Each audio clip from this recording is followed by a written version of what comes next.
ছাত্ৰ ছাত্ৰীসকল, তোমালোকক আজি মই তোমালোকৰ পাঠত থকা বেবেৰী বাং কবিতাটিৰ যিখিনি প্ৰশ্ন উত্তৰ আছে সেইখিনি দিব বিচাৰিছোঁ। গতিকে তোমালোকে ভালদৰে চাই বহীত লিখি ল'বা। প্ৰথম প্ৰশ্ন আছিল ক নম্বৰত। কবিতাটোৰ কিছু অংশ দিয়াই আছে। ফুচুক ফাচাক কথা এটাই চুচুক চামাকৈ জুপুক জাপাক বুঢ়াৰ পেটত আছিল কথামপি ৰৈ। ইয়াত প্ৰশ্ন হৈছে কেনেকুৱা কথাই চুচুক চামাকৈ ৰৈ আছিল। উত্তৰত হ'ব ফুচুক ফাচাক কথাই চুচুক চামাকৈ ৰৈ আছিল। কাৰ পেটত কথাটো কথমপি ৰৈ আছিল, এইটো হৈছে নেক্সট প্ৰশ্ন। ইয়াৰ উত্তৰত হ'ব বুঢ়াৰ পেটত কথাটো কথমপি ৰৈ আছিল। খ নম্বৰ প্ৰশ্নটোত কবিতাটোৰ কিছু অংশ দিয়াই আছে। পুলুক পালাক চকুৰে চাই মুলুক দেও আহিল, গুজুক গাজাক কথাৰ মেল তিনি পৰমান বহিল। ইয়াৰ প্ৰশ্ন হৈছে পুলুক পালাক চকুৰে চাই কোন আহিছিল। উত্তৰত হ'ব পুলুক পালাক চকুৰে চাই মুলুক দেও আহিছিল। নেক্সট প্ৰশ্ন হৈছে কথাৰ মেল কিমান পৰমান বহিছিল। উত্তৰত হ'ব কথাৰ মেল তিনি পৰমান বহিছিল। ইয়াৰ নেক্সট প্ৰশ্ন আছে ২ নম্বৰত। বেবেৰী বাং কবিতাটিৰ কথাখিনি গদ্য ৰূপত কোৱা আৰু লিখা। উত্তৰত হ'ব কবিয়ে কবিতাটোত অসমীয়া অনুকাৰ আৰু অনুৰূপ শব্দবোৰ ব্যৱহাৰ কৰি কাহিনী ভাগ আগবঢ়াইছে। কবিতাটোত মুলুক দেও আৰু এজন বুঢ়াৰ কথা কোৱা হৈছে। জুপুক জাপাক বুঢ়াৰ পেটত ফুচুক ফাচাক কথা এটা কথামপি ৰৈ আছিল। তেনে সময়তে মুলুক দেও আহিল বুঢ়াক লগ কৰিবৰ বাবে আৰু তেতিয়া দুয়োজনে চাহ তামোল খাই বহুত সময় কথা পাতিলে। মুলুক দেও যাবলৈ ওলোৱাত বুঢ়াই আৰু কথাটো পেটত ৰাখিব নোৱাৰি এবাৰ হুৰুঙা পায়ে গোটেই কথাখিনি কৈ দিলে। মুলুক দেও কথাটো শুনি মিচিক মাচাক হাঁহি মাৰি নিজ বাটেৰে গুচি গ'ল। তাৰপিছত ৩ নম্বৰ প্ৰশ্নটোত আছে কবিতাটিৰ পৰা ক বৰ্ণৰে শেষ হোৱা শব্দবোৰ বাছি উলিয়াই লিখা। উত্তৰত হ'ব ফুচুক ফাচাক চুচুক চামাক জুপুক জাপাক পুলুক পালাক মুলুক গুজুক গাজাক ঘুটুক ঘাটাক মটক মাতাক খটক খাটাক ফুটুক ফাটাক থুলুক ঢালাক টুপুক টাপাক মুচুক মাচাক। তাৰপিছত নেক্সট প্ৰশ্নত আছে ৪ নম্বৰ প্ৰশ্নৰ ক নম্বৰত আছে ভাত উতলা দি ফুটুক ভাটাক কৈ বুঢ়াৰ পেটত উতলি থাকি কোন ওলাব নোৱাৰা হৈ আছিল। উত্তৰত হ'ব ভাত উতলা দি ফুটুক ভাটাক কৈ বুঢ়াৰ পেটত উতলি থাকি ফুচুক ফাচাক কথা ওলাব নোৱাৰা হৈ আছিল।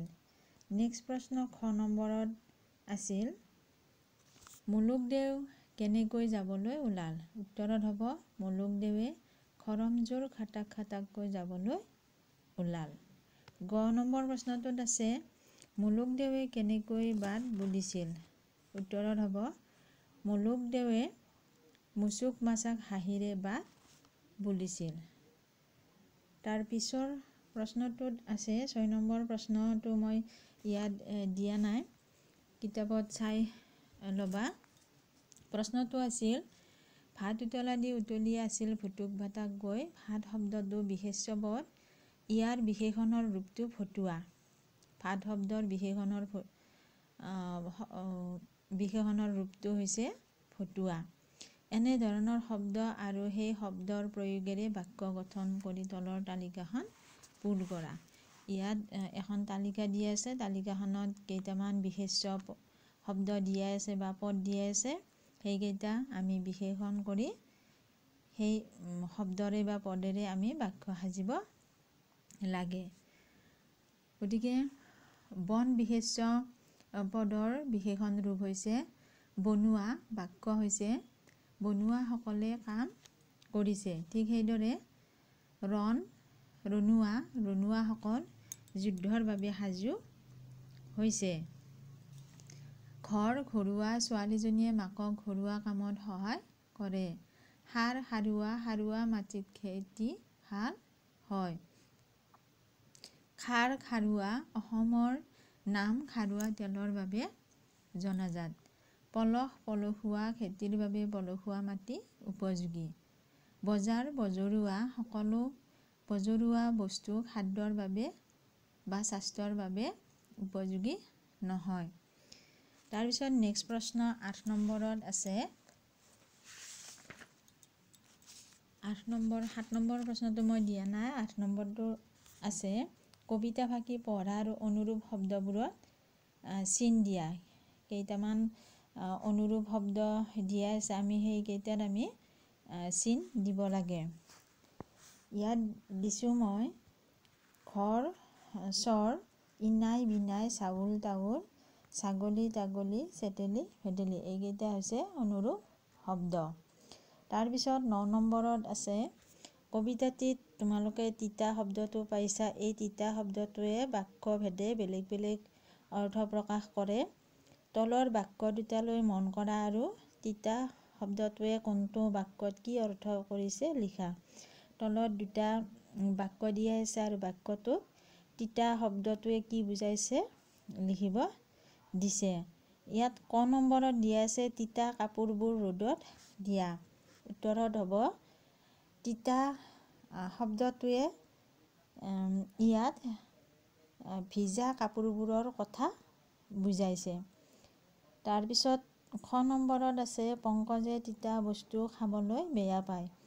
ইয়াত তিতা শব্দটোৱে তিতা সোৱাদৰ কথা প্ৰকাশ কৰিছে।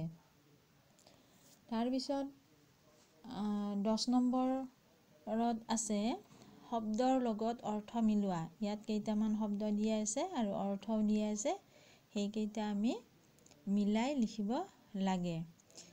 ইয়াত শব্দ হৈছে মদিনা ততাকাৰ এটা আটা, এইটোৰ লগত হ'ব ঘেঁহুৰ গুড়ি। আৰু নেক্সট শব্দ হৈছে দন্ত্য ততাকাৰ এটা আটা হৈছে পিতাকৰ পিতা। কটাকাৰে মদিনাৰ ন, এই শব্দটো হৈছে কাণ, শুনা ইন্দ্ৰিয়। নেক্সট কটাকাৰে দন্ত্যান ন কাণ, এই শব্দটোৱে বুজাইছে কান্ধ। তাৰ পিছৰ প্ৰশ্ন 11 নম্বৰত আছে চকৰিটোত থকা শব্দৰে কবিতা দুফাকি সম্পূৰ্ণ কৰা। তলত দুফাকি কবিতা দিয়াই আছে। তাৰপিছত এটা চকৰিত কেইটামান শব্দ দিয়া আছে, শব্দ কেইটাৰে কবিতা ফাঁকি আমি পূৰ কৰিব লাগে। চকৰিটোত দিয়াই আছে খেচ খেচ, থৰক বৰক, তিৰবিৰ, গুণগুণ, মিচিক মাচাক, মচক, কুলকুল আৰু কেৰমেৰ। প্ৰথম কবিতা ফাঁকি আছে নিজৰা বৈ যায় কৈ। ইয়াত হ'ব আমি লিখিব লাগিব নিজৰা বৈ যায় কুলকুল কৈ। ভোমোৰাই উৰি ফুৰে গুণগুণ কৈ, বতাহত বাঁহ জোপাই কেৰমেৰ কৰে, আকাশত তৰাবোৰে তিৰবিৰ কৰে। নেক্সট খ নম্বৰত থকা কবিতা ফাঁকি হৈছে নপৰিলে দেউতাই খেচ খেচ কৰে, মিচিক মাছাক হাঁহি মাৰি ভাইটি লৰ মাৰে, আইতা আহে ওচৰ চাপি থৰক বৰক কৰি, ভণ্টিও আহে বিস্কুট খাই মচক মচক কৰি। গতিকে এইখিনিয়ে আছিল আমাৰ ইয়াত থকা প্ৰশ্নৰ উত্তৰ। গতিকে আজিলৈ ইমানে, ধন্যবাদ।